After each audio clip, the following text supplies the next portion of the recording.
So then you have here the accumulator or result register. So this is and by turning the crank, you can add and subtract. So turning the crank right hand, you add, left hand turn, subtract. Yeah, and this counts the revolutions. Yeah.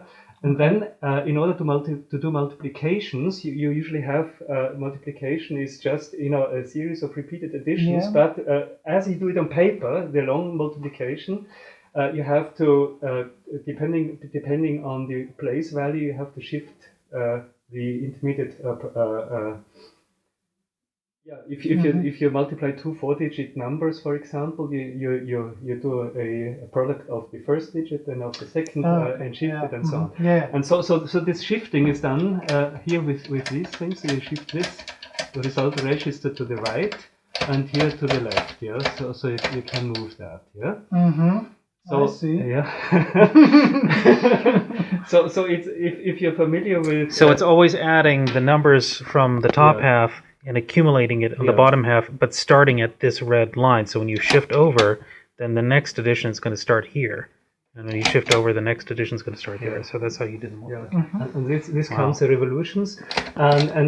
So this lever, this is in a neutral position, and normally it's set by the first turn of a crank. But you can also manually set if you for multiplication and addition, this goes to the left, and for division and subtraction it goes to the right. Yeah. But if you for some reason you do an opposite turn, like for abbreviate multiplication, you can also manually set this. Yeah.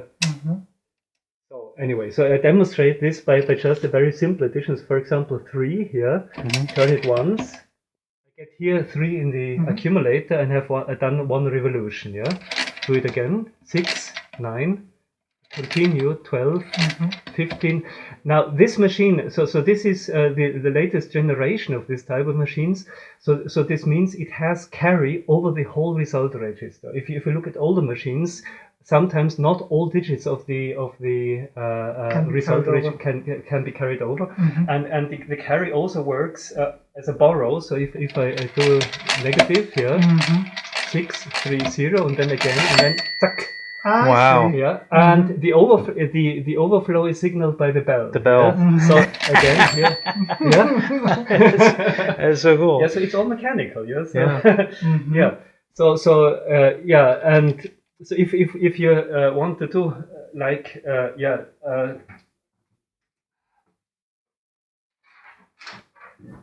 let's just multiply two 4-digit numbers, something like I don't know.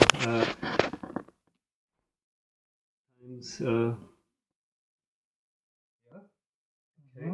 So I decide to put the first factor into the setting thing. So 9, 7, 2, 8 here, and then I can have so the simplest thing is then I just start turning. So I do 4 times. Huh? 4 times. Yeah. You see, 3. 4, and then shift 1 to the right, and then 7. Yeah, and then shift again, 3 and 4. That's Yeah, so this has counted the revolutions. Yeah, so you have the 2 factors here, and here you have the result. Yeah. Nice. Okay. And now the thing now I can it still will work. So 0, 2, 7, 2 here. And now I have, so now the next thing I want to demonstrate is that you can do this also in tens complement. So what I can do is, I will now transfer this result into the set register. This is by clearing the set register and then activating the transfer.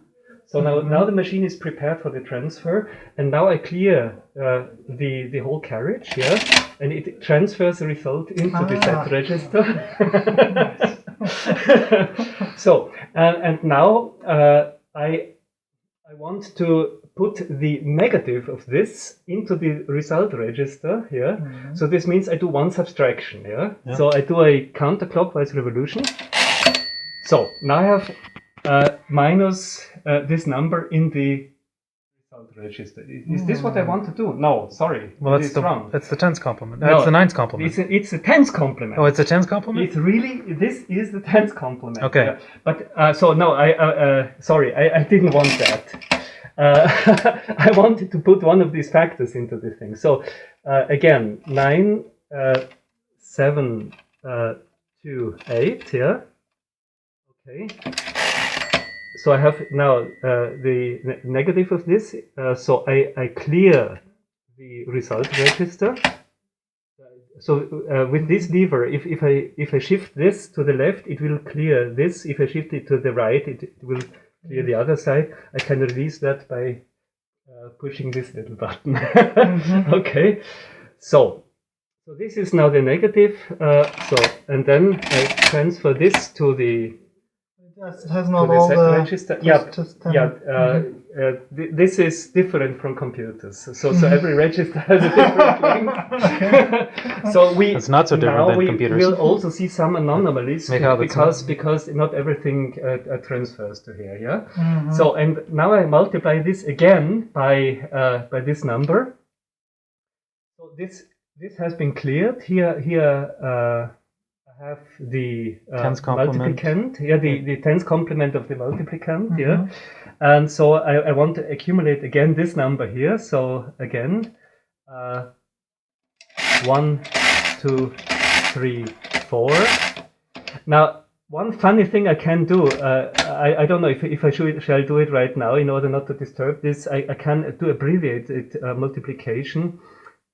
No, I keep that for later. So. If 7 here, 3 and 4. So now the result, of course, here, you for some due to this overflow logic here, I get a replica of the counter, which I have to ignore. But here you see, because I don't have this full length, here I have now got the tens complement of the result here. Mm-hmm. So now I transfer this into the set register. So I clear the set register to the transfer, and I subtract this from 0. So 1, and here's the product, yeah. Oh, nice.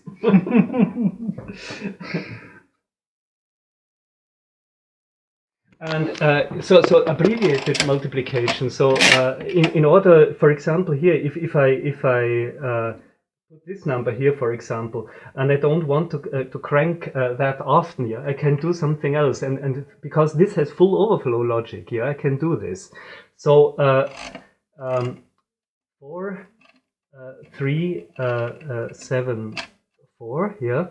So I want to build up this multiplicator in the result register, and I choose to do it from the left to the right. Mm-hmm. So I go one digit further, yeah, and then I subtract here 1, and I have the 9 with just one turn of the crank, yeah. Then I go again to the right, and I didn't think ahead. So, but I didn't destroy this. So I leave this is at 10 here, and so what happened? I'm not sure. I think you went back.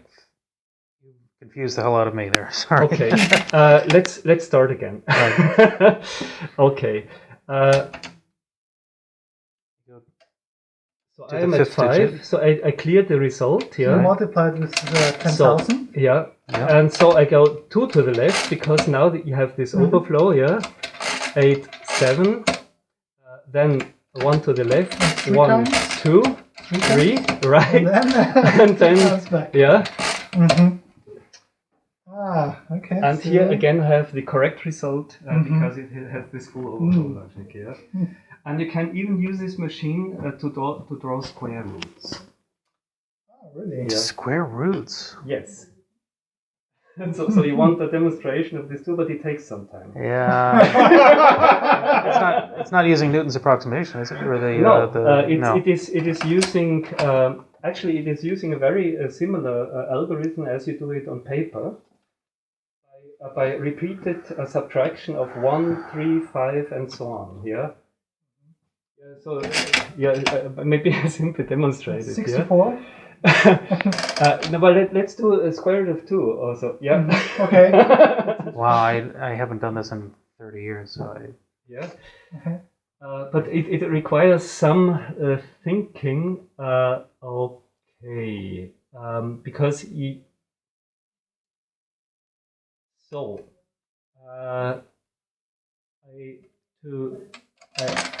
put 2 in the result register. I clear this here, and now I start with this repeated subtraction. So I am at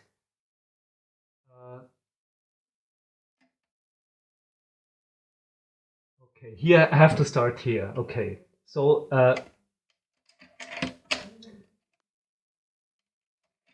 so I have this underflow. Yeah. So I go back here, and then the thing is simply I go back one here, and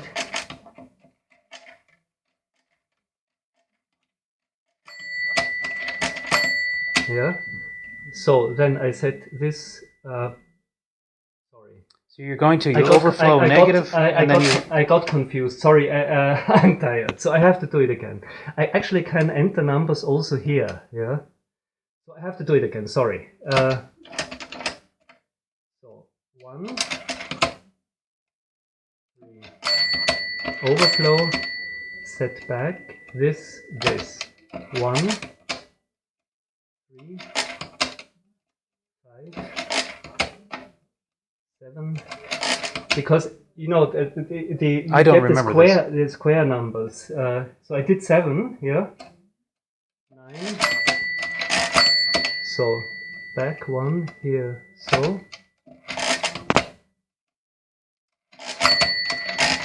Okay, so when you overflow, you undo it. Yeah. And then shift over. Okay. And you keep adding until there's an overflow? Right. And adding the odd numbers always gives you the square numbers. Yeah.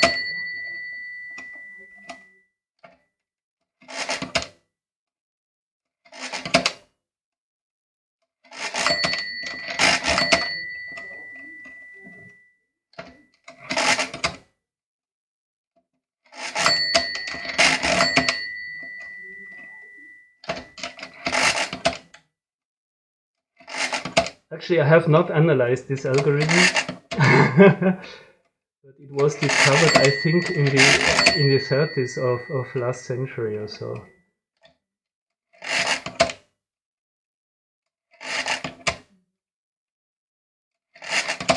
So if I made no mistake.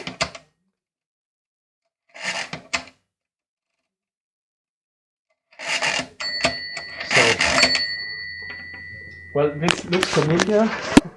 14142 135. That is correct. Yeah. Yes.